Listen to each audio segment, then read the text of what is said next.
The passport slides across the counter with confidence. Not hope, not nerves.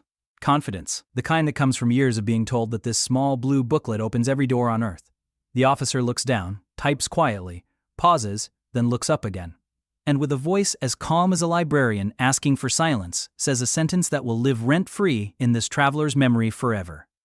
I'm afraid you won't be entering the United Kingdom today.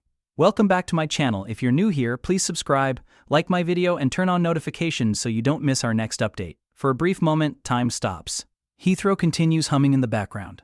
Planes land. Quays move forward. Someone sighs aggressively 3 lanes over. But right here, standing at the border of Britain, an American has just discovered something deeply unsettling. This country does not care how powerful you think your passport is. To understand why this moment hits so hard, you have to understand the expectation. For many Americans, international travel comes with an unspoken assumption. Europe is friendly. Britain speaks English. We're allies. We share history. Surely this is more of a formality than a test. A stamp, a smile, maybe a comment about the weather, and you're through. And for years, that assumption mostly held. Until it didn't. Because Britain, for all its politeness, tea-drinking stereotypes, and apologizing to furniture, is a country that loves rules. Quietly. Relentlessly. Without drama. And nowhere is that more apparent than at the border. UK Border Force officers are not there to vibe check you. They are not impressed by enthusiasm, confidence, or the phrase, "I've never had this problem before." Their job is brutally simple. Do you meet the entry requirements? Yes or no? And if the answer is no, the discussion ends there. This is where the culture clash begins. The questions start politely enough. How long are you staying? Where will you be staying? What's the purpose of your visit? Standard stuff. But then come the follow-ups. Can you show proof of accommodation?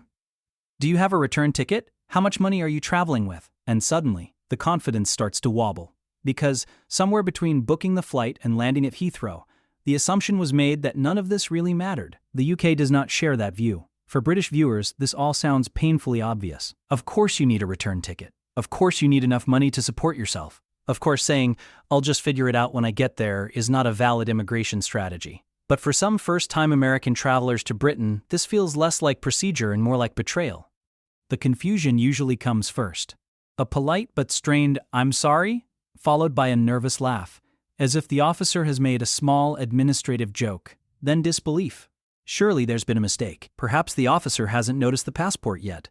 Perhaps they need reminding where the traveler is from. This is often the moment when the words, "but I'm American," make their debut. In the United Kingdom, those words have exactly the same legal weight as "but I'm tall" or "but I flew business class," which is to say, none at all. The officer explains, again calmly, that entry to the UK is not guaranteed by nationality alone. Visa-free does not mean question-free. Tourism does not mean improvisation. And this explanation, delivered without hostility or emotion, somehow makes it worse. Because there is nothing to argue with. In the American imagination, borders are often transactional. You present documents, they are checked, you move on. In Britain, the border is more like an interview with someone who has already read your CV and is now waiting to see if you contradict yourself. And contradictions happen, a lot.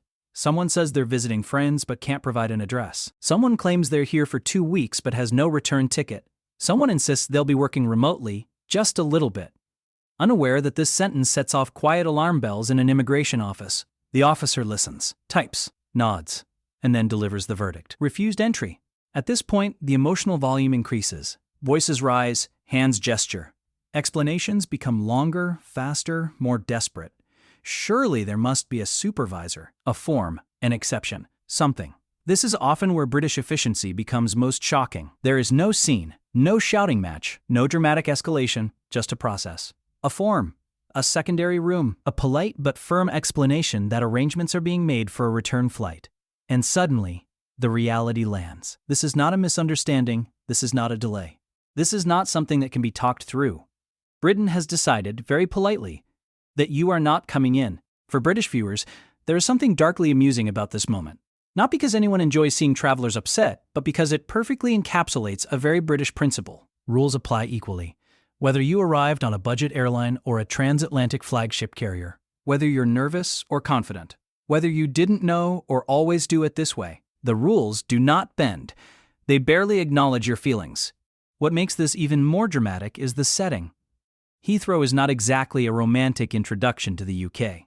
It is fluorescent, it is busy, it smells faintly of coffee and stress, and it is where the myth of effortless entry goes to die. Many Americans are genuinely stunned to learn that the UK has one of the strictest border control reputations in Europe. Polite, yes. Efficient? Absolutely. Flexible? Not even slightly. This shock is amplified by the idea of passport power.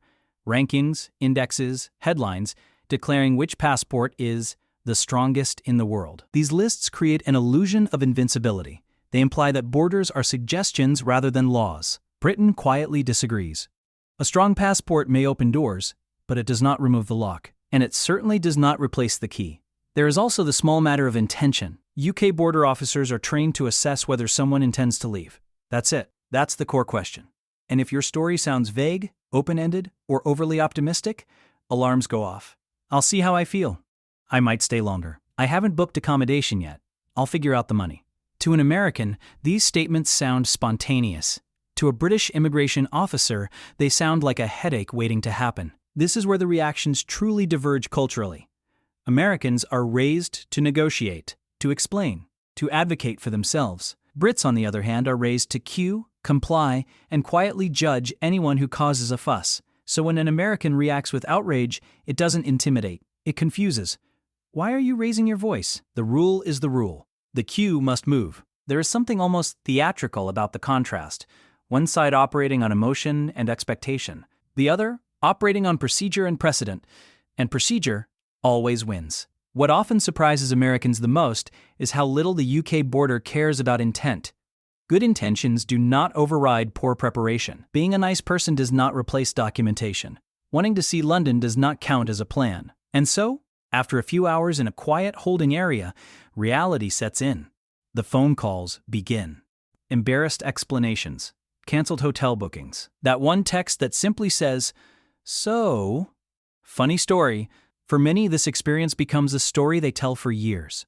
A warning, a humbling moment. A lesson learned the hard way. That Britain is friendly, but not casual about entry. From the British perspective, this is not hostility. It is consistency. The same rules apply to everyone. The same calm refusal delivered with the same tone, whether you're American, Australian, or from down the road. And perhaps that's the most British part of all. There is no satisfaction taken in refusal. No power trip. Just a quiet sense that the system has worked as intended. In the end, this is not really a story about Americans being denied entry. It's a story about assumptions meeting reality. About the difference between cultural confidence and legal permission. About learning that politeness does not mean flexibility and shared language does not mean shared expectations. Britain welcomes millions of visitors every year, but it does so on its own terms, with its own rules, enforced by people who will apologize for the inconvenience while denying you entry. And for those Americans who experience this for the first time, the shock is not just being turned away, it's discovering that somewhere in the world, the blue passport is not the final word. It turns out the strongest thing at the UK border is not your nationality, your confidence, or your outrage. It's the rulebook. And Britain, as ever, will be following it.